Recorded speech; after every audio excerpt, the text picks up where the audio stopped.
तो दोस्तों शुरू करते हैं आज की इंफ्रा न्यूज। पहली खबर जो आ रही है वो है पुणे के पुरंदर एयरपोर्ट से रिलेटेड, जहां पर इसका प्रोग्रेस काफी महीनों से बहुत ज्यादा तेज से आगे बढ़ता हुआ नजर आ रहा है।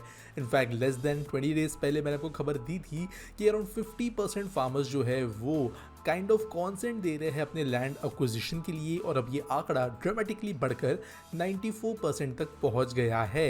यानी कि किसान जो है ज़मीन देने को तैयार है, जो कि सबसे बड़ा इशू होता है किसी भी एयरपोर्ट के बनने के लिए। अभी करेंटली गवर्नमेंट ने जो है एक्विजिशन साइज को कट किया है। पहले 7,000 एकड़ एक्वायर होनी थी, अब 3,000 एकड़ ही एक्वायर होने वाला है, जहां पर जो लैंड है वो डेवलप करके गवर्नमेंट काइंड ऑफ जो है एरो सिटी जोन में गवर्नमेंट स्टेक होल्डर्स को देगी भी। प्रोटेस्ट वगैरह भी इसके कारण हुए थे वगैरह वगैरह, लेकिन फाइनली ये चीज़ क्लियर हो रही है कि मुंबई एमएमआर रीजन और जो ग्रेटर गोल्डन ट्रायंगल है महाराष्ट्र का, मुंबई नासिक पुणे, यहाँ पर बहुत जल्द नवी मुंबई इंटरनेशनल एयरपोर्ट जो है ये लोगों के लिए समर्पित हो जाएगा। इसके बाद में तेजी से काम जो है पुणे एयरपोर्ट पे भी शुरू होने वाला है। अगली खबर दोस्तों जो आ रही है वो है भारत के द्वारा अनाउंस किए गए 2 नए रेल प्रोजेक्ट से रिलेटेड, जहां पर इंडिया और भूटान को कनेक्ट करने के लिए 89 किलोमीटर का कोकराझार गेलीपू लिंक असम के अंदर बनने वाला है। जबकि दूसरा जो लिंक है वो बनारहाट से लेके सामस्तिक के बीच में एक लिंक होगा वेस्ट बंगाल की तरफ। 4033 करोड़ के ये कॉस्ट होंगे प्रोजेक्ट के। और मेजरली अगर बात करें तो जो भूटान वाली लाइन है वही हमारे लिए सबसे जरूरी होगी। 89 किलोमीटर की ट्रैक है, लेकिन हमारे 1.5 लाख किलोमीटर के साथ में जोड़ेगी ये भूटान को।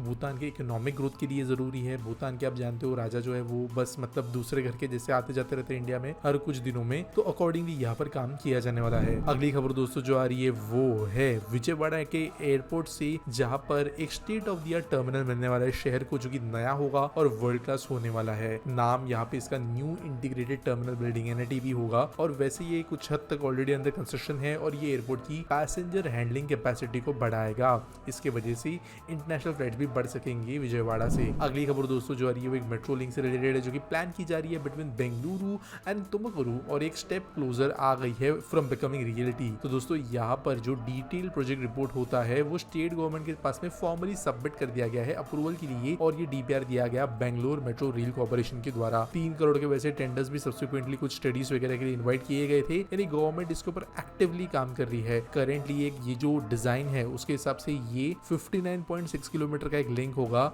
माधवारा से लेकर तुमकुरू के बीच में। अब जो लोग नहीं जानते, तुमकुरू एक सेपरेट सिटी है, लेकिन बेंगलुरु बहुत ज्यादा एक्सपांड हो चुका है। मैसूरू, तुमकुरू, होसूर, ये शहर काइंड ऑफ मर्ज हो रहे हैं, तो अकॉर्डिंगली इनकी जरूरत पड़ेगी। अगली खबर दोस्तों जो आ रही है वो है दिल्ली मुंबई एक्सप्रेसवे के एक नए सेक्शन के ओपनिंग से रिलेटेड। तो मच एंटीसिपेटेड कोटा से लेकर दिल्ली तक का जो सेक्शन है मेजरली राजस्थान के बीच से, ये इस साल दिवाली के बाद खुलेगा, ऐसा गवर्नमेंट ने बोला है। और ये वैसे थोड़ा अटका हुआ था, स्टॉल था। जयपुर टू दिल्ली तो फंक्शनल है, लेकिन यहाँ पर मेजरली एक 4.9 किलोमीटर टनल बननी थी मुकुंदरा हिल्स के नीचे से, टाइगर रिजर्व के नीचे से, जिसकी वजह से काम थोड़ा जो है डिले पे चल रहा था। लेकिन जल्दी ये भी कंप्लीट होकर जो है अब around 60 kilometre additional road open हो जाएगा दिल्ली मुंबई एक्सप्रेसवे का। अगली खबर दोस्तों ये UP real estate regulatory authority UP RERA से, जिन्होंने ग्रीन लाइट दिया है 21 न्यू प्रोजेक्ट्स को, जिनकी टोटल वर्थ है 7,035 करोड़ रुपीस। इसके वजह से 10,866 housing and commercial units across state जो है वो डेवलप हो सकेंगे, और 11,000 यूनिट जो है वैसे ये टोटल काइंड ऑफ बन जाता है अप्रोक्सीमेशन के हिसाब से। मेजरली यहाँ पर गौतम बुद्ध नगर, गाजियाबाद, लखनऊ, मथुरा, आगरा, बरेली, वाराणसी, बाराबांकी, इन रीजन्स के अंदर apartments, Vilas, plots and commercial developments के सबसे दिए गए हैं। अब ये आंकड़ा जरूरी होता है क्योंकि इसकी वजह से एक चीज ये रिफ्लेक्ट होती है कि स्टेट के अंदर real estate property purchase and sale कितना हो रहा है। जितना ज्यादा किसी स्टेट के अंदर होता है उतना आप समझ सकते हो इकोनॉमिक एक्टिविटी भी बढ़ रही होती है। अगली दोस्तों जो खबर आ रही है वो है आंध्र प्रदेश से, जो कि पोजीशन कर रहा है खुद को as an major hub for ship building and ship breaking by offering fiscal incentives through AP maritime policy. तो दोस्तों 25% कैपिटल सब्सिडी गवर्नमेंट यहाँ पे देना चाहती है एसजीएसटी पे 10 सालों के लिए, ताकि ज्यादा से ज्यादा कंपनी जाके इन्वेस्ट करे, टैक्स पे बचाए। इसके अलावा 75% reimbursement on feasibility study expenses भी गवर्नमेंट देने की बात कर रही है। यानी कि अगर कोई आके बस स्टडी करना चाहता है कि उनका बिजनेस यहाँ पे चल सकता है नहीं चल सकता है, उस पर भी गवर्नमेंट जो है स्टडी के खर्चों पे पैसा रिटर्न करेगी 75%। इसके अलावा बिजली, पानी, power, long term land lease, इसके ऊपर भी सब्सिडीज देने का और स्टैम्प ड्यूटी एग्जेम्पशन देने के बारे में गवर्नमेंट सोच रही है। तो ऑब्वियसली यहाँ पर जो है बात बहुत सीरियस चल रही है। वैसे कई स्टेट्स कॉम्पीट कर रहे हैं मैरिटाइम पॉलिसी के अंदर, मेजरली गुजरात का ही नाम यहाँ पे आ रहा है, लेकिन क्लियरली यहाँ पर उड़ीसा, तमिलनाडु, आंध्र प्रदेश, ये भी जो है धीरे धीरे आगे बढ़ते हुए हमें नजर आ रहे हैं। आज के एसपीटी सवाल के बारे में बात करें तो एनिमे बॉय पूछते हैं, is it possible to have quadruple line in metro like local for separate fast and slow service?